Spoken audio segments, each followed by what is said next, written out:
Evening में police station कंगन में इंफॉर्मेशन आई थी कि एक इंडिविजुअल जिसका नाम इजाज़ अहमद राथर है वो कैनाल में डूब गया है। मगर पुलिस टीम जब मौके पे गई और वहाँ के वाक़यात जितने भी उसके बारे एग्जामिनेशन करने के बाद और कुछ इंडिविजुअल्स जो कि विटनेसेस भी थे उनके साथ बात करने में पता चला कि ये सस्पिशियस मामला है और उसमें चांसेस ऑफ मर्डर लगते हैं। फिर वो सारी कड़ियाँ जोड़ते हुए पता चला कि इजाज़ अहमद राथर को उसके दो दोस्तों ने प्री प्लान तरीके से पुरानी अदावत रखते हुए स्ट्रैंगुलेट करके मारा और उसके बाद कैनाल में फेंक दिया। अब हमारे लिए चैलेंज था बॉडी रिट्रीव करना, तो हमने कैनाल को ड्रेन करवाने के बाद बॉडी सुबह मॉर्निंग में आफ्टर 13 to 14 आवर्स रिकवर की और उसका एग्जामिनेशन भी करवाया गया। मौके का एग्जामिनेशन भी वही दिखाता है कि उसको स्ट्रैंगुलेट किया गया। ये सीक्वेंस ऑफ थिंग्स ऐसे रहा कि 2.5 महीने पहले एक नियाजुल हक जो है उसका दोस्त और मतीन और ये इंडिविजुअल वहाँ क्रिकेट खेलते थे, वहाँ लड़ाई झगड़ा हुआ था, एक दूसरे को किक भी मारी थी इसने नियाजुल हक ने। फिर वो मामला सुलझ गया, लेकिन 3 दिन पहले इन्होंने खुद ही वहाँ एक शॉप से जाके केबल ख़रीदी।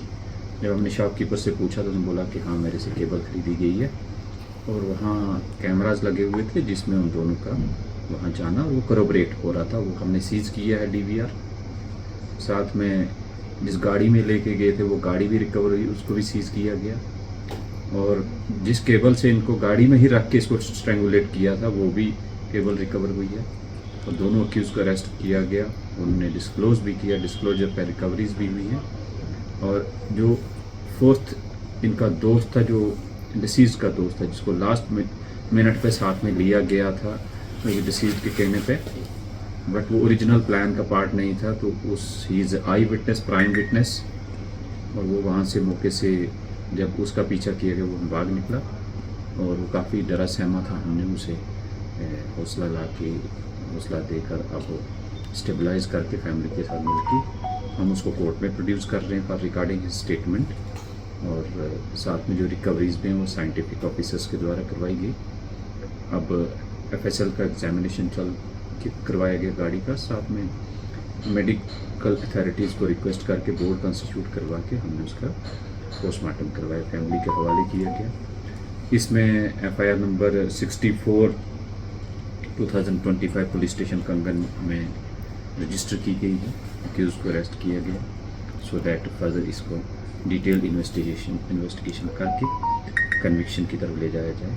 और इसमें बढ़िया सबूत हैं, हमारे पास एविडेंसेस हैं जो करोबरेट भी हो रहे हैं। फाइनल ओपिनियन के बेस पे हम इस केस को प्रोसिक्यूशन के लिए आगे भेजेंगे। कितने है इसमें मतलब मुलव्वस इस केस में? दो अक्यूज्ड हैं जो कि अरेस्ट कर लिए गए हैं और उसके बाद इसके रिलेटेड जितने भी एविडेंसेस हैं उसका हम इन्वेस्टिगेशन में ऑन रिकॉर्ड ले रहे हैं। सर प्रोटेस्ट हुआ था वहाँ पे, वुमेन्स ने प्रोटेस्ट किया था, ये सब कुछ मुझे आइडिया है क्योंकि वहाँ ऑब्वियसली इनके घर आमने सामने हैं और रंजिश, ये जो इंसिडेंट हुआ उसके बाद उनमें गुस्सा के चलते वहाँ लेडीज़ आई थी, उनसे बातचीत की गई और समझाया कि जो इसमें नेसेसरी कार्रवाई है वो की गई है और उससे भी सख्ती से करेंगे आगे। और विद दिस एश्योरिटी वो सारे समझ गए, उनके सामने ही कार्रवाई, हम साथ में जुड़े, तो मुझे यकीन है कि ये सारे इस बात को समझते हैं। बट आगे इनका हमें कोऑपरेशन चाहिए, that is what we requested. Thank you.